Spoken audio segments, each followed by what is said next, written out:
Podcast Evangelho em Foco, querendo o aperfeiçoamento dos santos para a obra do ministério, para a edificação do corpo de Cristo. Que essa mensagem possa abençoar a sua vida.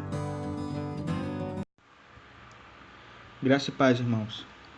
Vamos abordar hoje um tema polêmico, porém de grande necessidade nesses últimos dias. Eu gostaria de ler uma frase do Dr. Martyn Lloyd-Jones, que diz o seguinte: se eu e você simplesmente tivéssemos a percepção de que onde quer que estivermos e o que quer que fizermos, que Deus nos estaria vendo, isso transformaria as nossas vidas. Vamos ler agora alguns versículos da Palavra de Deus. O primeiro está lá em Romanos, no capítulo 8, versículo 13, que diz o seguinte: porque, se viverdes segundo a carne, morrereis, mas se pelo Espírito mortificardes as obras do corpo, vivereis. Continuando em Romanos, agora no capítulo 13, dos versículos 11 ao 13, que diz assim: digo isto, conhecendo o tempo, que já é hora de despertarmos do sono, porque a nossa salvação está agora mais perto de nós do que quando aceitamos a fé. A noite é passada e o dia é chegado. Rejeitemos, pois, as obras das trevas e vistamo-nos das armas da luz. Andemos honestamente como de dia, não em glutonarias, nem em bebedeiras, nem em desonestidades, nem em dissoluções, nem em contendas e inveja. Versículo 14 também. Mas revesti-vos do Senhor Jesus Cristo e não tenhais cuidado da carne em suas concupiscências. Colossenses, capítulo 3, versículo 5, que diz o seguinte: mortificai, pois, os vossos membros que estão sobre a terra, a fornicação, a impureza, a afeição desordenada, a vil concupiscência e a avareza, que é a idolatria. Gostaria de deixar alguns dados também para os irmãos, referentes a uma pesquisa feita sobre o uso e acesso desses sites pornográficos. Essa pesquisa identificou que 57% dos cristãos fazem acesso diário a sites pornográficos. Os católicos, 72%, e os que não possuem nenhum tipo de religião, 84%. Ou seja, nós podemos perceber que são números altos. E os cristãos e os católicos que prezam e seguem a palavra, deveriam pelo menos seguir a palavra, têm estado em alto índice referente às pessoas que acessam sites pornográficos. E isso é algo alarmante, que deve sim chamar nossa atenção. Nessa pesquisa também, 76% das pessoas reconhecem que a pornografia é algo realmente ruim. E tudo isso acontece porque nós vivemos em uma época onde o sexo se tornou um Deus. Na verdade, em toda a história da humanidade, o sexo, ele sempre foi um Deus. Só que com o passar dos anos, a tendência é que isso aumente. Por exemplo, ao lermos a Bíblia, ali é visto em Gênesis que havia uma cidade chamada Sodoma e Gomorra, e essas cidades, elas eram cheias de imoralidade sexual. Porém, nos nossos dias, não existe apenas uma Sodoma e Gomorra, mas existe um mundo que se tornou uma Sodoma e Gomorra. Essa imoralidade sexual está espalhada em os 4 cantos do nosso planeta.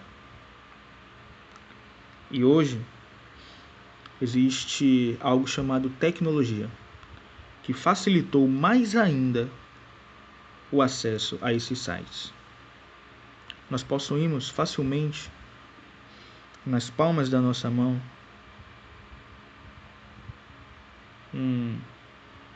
uma coisinha chamada celular. E hoje, criança, idoso, qualquer tipo de pessoa tem acesso a um celular, onde é facilmente visto sites pornográficos. Então, querendo ou não, isso está aumentando. E isso só tende a aumentar. Por isso, as lideranças, as pessoas que discipulam, devem sim abordar esse tema com amor, com cautela, para que as pessoas estejam alertas sobre esse assunto. No Brasil, estima-se que 22 milhões de pessoas utilizam destes sites, sendo que 76% são homens e 24% são mulheres. Isso mostrando que tanto homens quanto mulheres têm feito o uso destes sites pornográficos.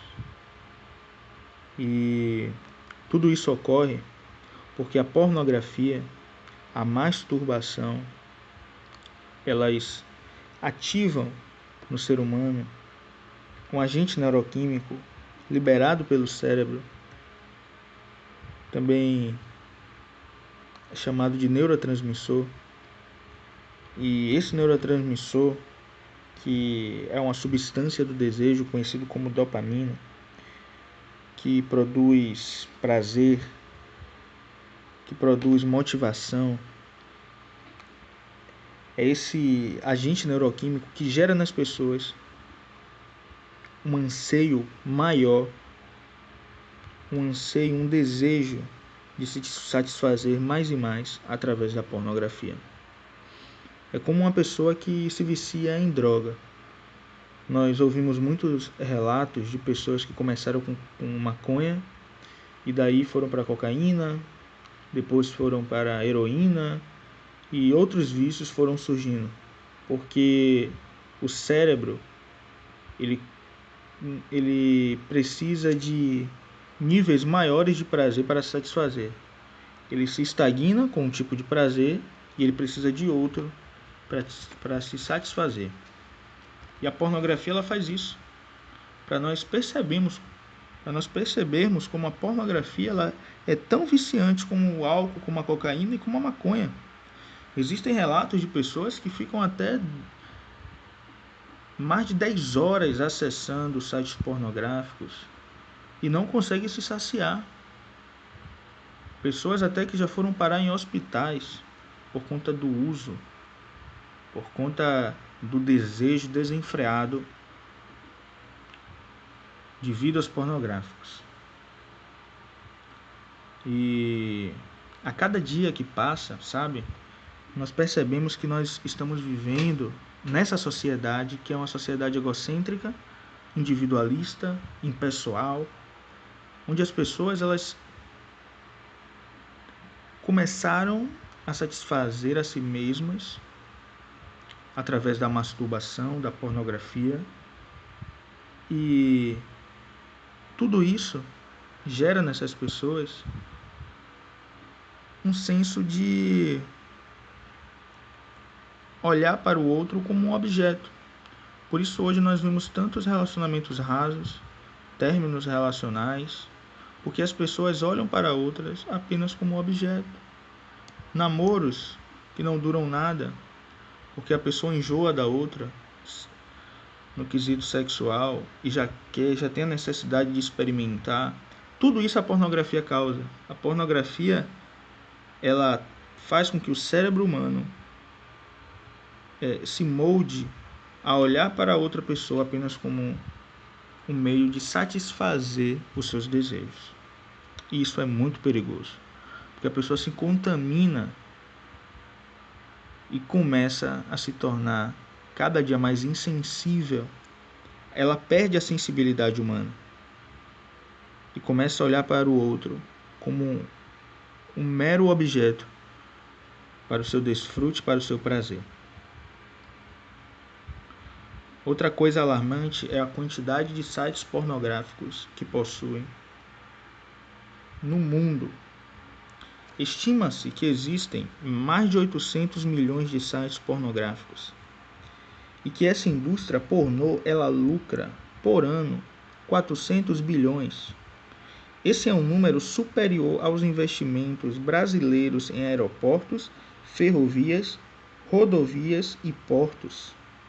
É um lucro maior do que todas as faculdades privadas do Brasil, se juntando essas faculdades, não chega perto deste lucro que a indústria pornô tem. A indústria pornô, ela também lucra mais do que muitos meios de comunicação muito famosos como a Record, Globo, SBT e até mesmo a Netflix. Então nós vivemos em uma sociedade que gasta mais dinheiro com pornografia do que com saúde, transporte, educação e lazer.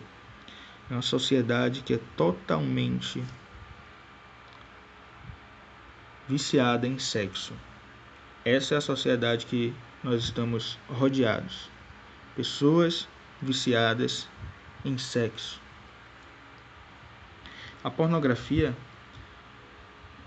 ela também causa muitos efeitos devastadores. Além das pessoas que estão viciadas na pornografia,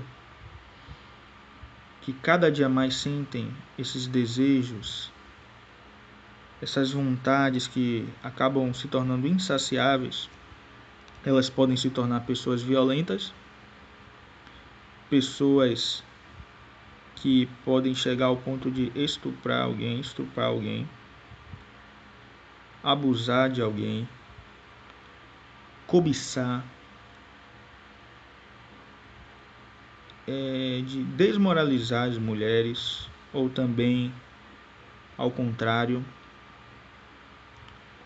Além das pessoas que assistem, tem as pessoas que praticam aquele ato, que estão ali como atores, atrizes e atores. Existem muitos relatos e pesquisas, vocês podem até ver na internet, de que a grande maioria dos atores e atrizes pornôs, ou eles morrem de depressão, uma boa maioria se suicida, outros são mortos através de algum tipo de violência, assassinato, e também uma grande parte é viciada em drogas, ou seja, é um mercado totalmente sujo. Alguém que assiste pornografia está cooperando para que aquela pessoa se afunde mais e mais. É como alguém que vai na boca de fumo e compra droga. Ela está cooperando com o tráfico. Da mesmo modo, as pessoas que assistem pornografia, elas estão cooperando também com essas coisas ruins, com o abuso infantil, com a pedofilia, com o vício de drogas, com o suicídio daquelas pessoas. Ou seja, é um problema que vai gerando uma bola de neve. E às vezes a pessoa que está apenas acessando a pornografia, ela não pensa nisso. Mas se ela está dando acesso, se ela está dando visualizações, ela está dando dinheiro para aquele mercado, e aquele mercado está crescendo e crescendo e crescendo, e aquela pessoa, ela está sendo um cooperador de algo que está destruindo vidas. E isso é muito sério. Toda pessoa que está viciada em pornografia, ela deveria parar para raciocinar sobre essas questões. E para encerrar, eu gostaria de deixar, alguns versículos bíblicos e algumas chaves para que as pessoas que estão enfrentando esse problema de pornografia possam usar. Eu gostaria de ler Provérbios, capítulo 15, versículo 22, que diz assim: Quando não há conselhos, os planos se dispersam, mas havendo muitos conselheiros, eles se firmam. Quando eu pensei nesse versículo, isso me veio como uma chave muito importante, que é a chave de você ter pessoas que te aconselham. Alguém que está viciado em pornografia, muitas vezes ela tem um medo de pedir ajuda e de confessar o seu pecado. Porém, não sabendo ela que isso só está te prejudicando. Por quê? Porque a partir do momento que você confessa, claro que para alguém que você sabe que você pode confiar, aquela pessoa ela vai começar a orar por você, vai começar a te dar conselhos sábios através da palavra, e aquilo vai te fortalecer. Você vai se sentir mais forte, você vai saber que você não está sozinho. Porque mesmo que a pessoa que está te dando conselho não seja viciada em pornografia, ela pode enfrentar aquelas dificuldades, ou já passou por aquilo, e pode te ajudar também. Por isso a importância de você buscar conselheiros, pessoas, irmãos mais velhos, que possam te estender a mão para enfrentar esse momento. Não enfrente essa batalha sozinho. Busque alguém para te auxiliar. Gostaria também de ler outros versículos referente a um aspecto que eu entendi também relacionado à luta referente à pornografia, que é a batalha espiritual. Toda pessoa que é viciada em pornografia, ela está enfrentando uma batalha espiritual. Em João 10:10, diz que o ladrão veio para roubar, matar e destruir. Mas Deus, ele veio para nos dar vida. O inimigo, ele tem os planos e os propósitos dele. Quando o inimigo, ele tenta prender um cristão a um vício, é porque ele quer tornar a vida daquele cristão uma vida estéril, uma vida que não dê fruto. E uma vida que não dá fruto vai ser uma vida que não vai causar dano ao reino das trevas. Por isso, o inimigo ele tem pelejado fortemente contra o povo de Deus nesses aspectos. Em 1 Pedro, no capítulo 5, no versículo 8, diz que nós devemos ser sóbrios e devemos vigiar, porque o diabo, que é o nosso adversário, ele está andando ao nosso derredor, bramando como um leão, buscando a quem possa tragar. Nosso adversário ele é muito astuto. E ele sonda e sabe os desejos do íntimo de coração de cada um. Por isso que nós devemos estar sempre vigilantes sobre os nossos pensamentos, sobre os nossos desejos, e nos humilharmos diante de Deus, confessarmos a Deus, para que Ele possa nos dar graça para enfrentar essas dificuldades. As setas e dardos inflamados do maligno são lançados sobre nossos pensamentos muitas vezes. E a pessoa que vê pornografia, a pessoa que está tentando sair disso, ela é constantemente assediada por pensamentos pornográficos. Lá em Efésios, no capítulo 6, quando vai se falar ali das armaduras de Deus, a partir do versículo 10, gostaria de ler para os irmãos. Diz assim: No demais, irmãos, fortalecei-vos no Senhor e na força do seu poder. Revesti-vos de toda a armadura de Deus, para que possais estar firmes contra as astutas ciladas do diabo. Porque não temos que lutar contra a carne e o sangue, mas sim contra os principados, contra as potestades, contra os príncipes das trevas deste século, contra as hostes espirituais da maldade nos lugares celestiais. Portanto, tomai toda a armadura de Deus, para que possais resistir no dia mau. Havendo feito tudo, ficar firmes. Estais, pois, firmes, tendo cingido os vossos lombos com a verdade, e vestida a couraça da justiça, e calçado os pés na preparação do evangelho da paz, tomando sobretudo o escudo da fé, com o qual podeis apagar todos os dardos inflamados do maligno. Tomai também o capacete da salvação e a espada do Espírito, que é a palavra de Deus, orando em todo o tempo com toda oração e súplica no Espírito, e vigiando nisto com toda perseverança e súplica por todos os santos. Perceba, irmãos, nós que somos cristãos devemos nos fortalecer no Senhor, devemos nos revestir da armadura de Deus, e devemos entender que a nossa luta não é contra carne e sangue, mas contra todas essas hostes espirituais da maldade que regem este mundo. E esses dardos, essas setas inflamados do maligno, elas vão muitas vezes durante o dia passar sobre nossas cabeças. Pensamentos que não provêm de nós mesmos, pensamentos que o inimigo lança. E devemos estar atentos e vigilantes para que possamos perseverar e ficar firmes para combater esta batalha. E ao ler o versículo 17 de Efésios 6, nós vemos ali uma chave importante, que é a chave da espada do Espírito, que é a palavra. Quando nós entendemos que a palavra de Deus ela é a nossa espada, nós contra-atacamos esses dardos do maligno. Porque Jesus, quando estava sendo tentado no deserto, ele usou a palavra. Ele contra-atacou aquilo que o inimigo falava com a palavra. Então, sempre que o inimigo atacar você, atacar seus pensamentos, declare, proclame a palavra de Deus.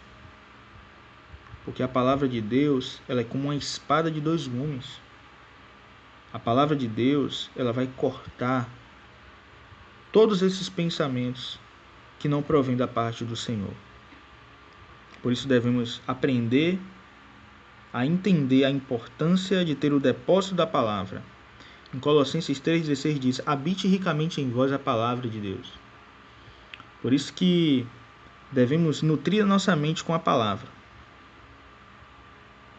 Busque versículos bíblicos que te dão força nesse momento, para que quando vir esses pensamentos você declarar a palavra de Deus, você falar a palavra de Deus, você repreender esses pensamentos. Gostaria de ler também para os irmãos Gálatas, capítulo 2, versículo 20, que diz o seguinte: já estou crucificado com Cristo, e vivo não mais eu, mas Cristo vive em mim. E a vida que agora vivo na carne, vivo-a pela fé do Filho de Deus, o qual me amou e se entregou a si mesmo por mim. Devemos entender, irmãos, que nós não temos forças em nós mesmos para vencer as tentações. Devemos entender que o Senhor é que deve nos substituir. Nós devemos dar o nosso coração, dar a nossa vida para que o Senhor substitua. Em meio às tentações, em meio às dificuldades, nós devemos pedir ao Senhor que tome a nossa frente. Porque muitas pessoas elas têm perdido as batalhas porque elas têm usado a sua força. Mas nós não temos força. É o Senhor que venceu. Foi o Senhor Jesus Cristo que venceu. E é na força dele que nós também vencemos. Por isso que nós devemos colocar diante do Senhor as nossas vidas. 1 Coríntios, capítulo 10, versículos de 13 a 14 diz: não veio sobre vós tentação senão humana, mas fiel é Deus, que não vos deixará tentar acima do que podeis. Antes, com a tentação, também dará o escape, para que possais suportar.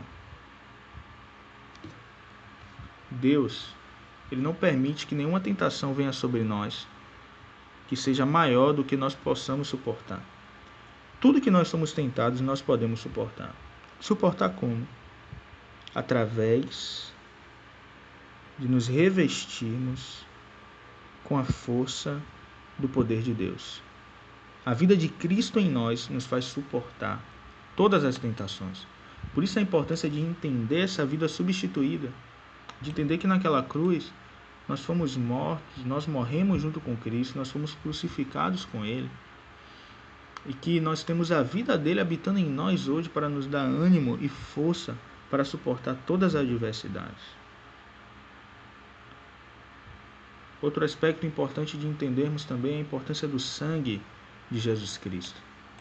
Em Apocalipse, no capítulo 12, no versículo 11, diz: "E eles o venceram." Esses são aqueles que venceram o inimigo. Como eles venceram o inimigo? Aqui diz as chaves. Eles venceram pelo sangue do Cordeiro, pela palavra do testemunho e não amaram as suas vidas até a morte.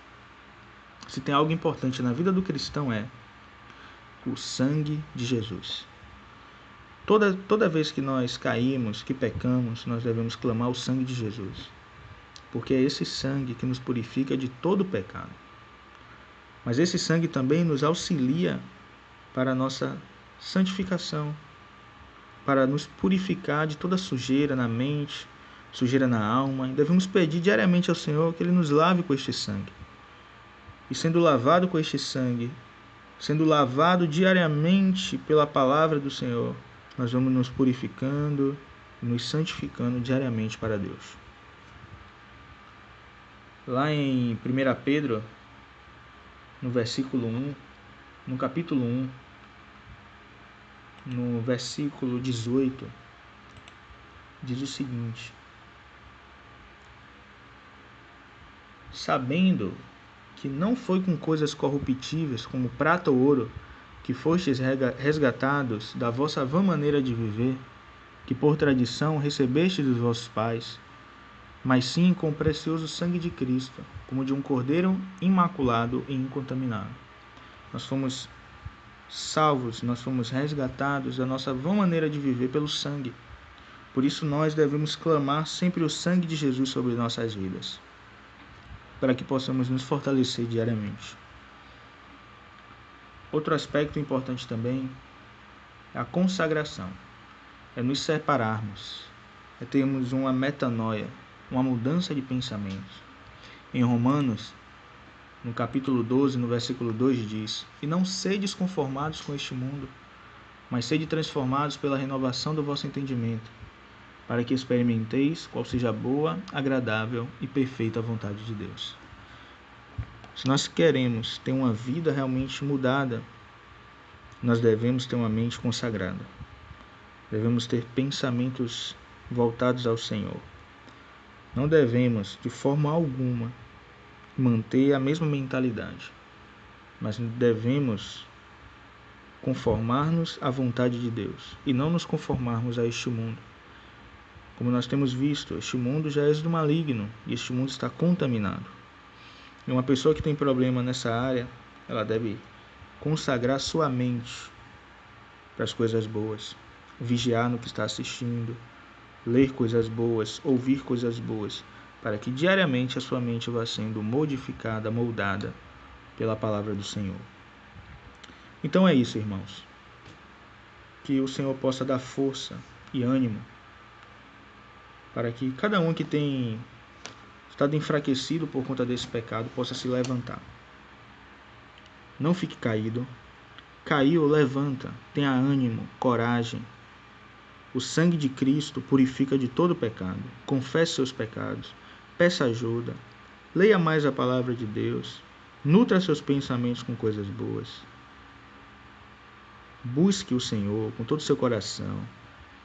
Peça com que Ele te substitua. Se humilhe diante dEle, porque assim, com certeza, o Senhor vai te dar graça para enfrentar essa dificuldade. Não se sinta uma pessoa indigna. Não se sinta uma pessoa que o inimigo faz sua cabeça, dizendo que Deus não te ama porque você está fazendo isso. Isso é mentira. Deus, Ele quer te ver liberto e livre deste mal. Então que o Senhor possa falar ao seu coração, na sua infinita misericórdia. Um grande abraço.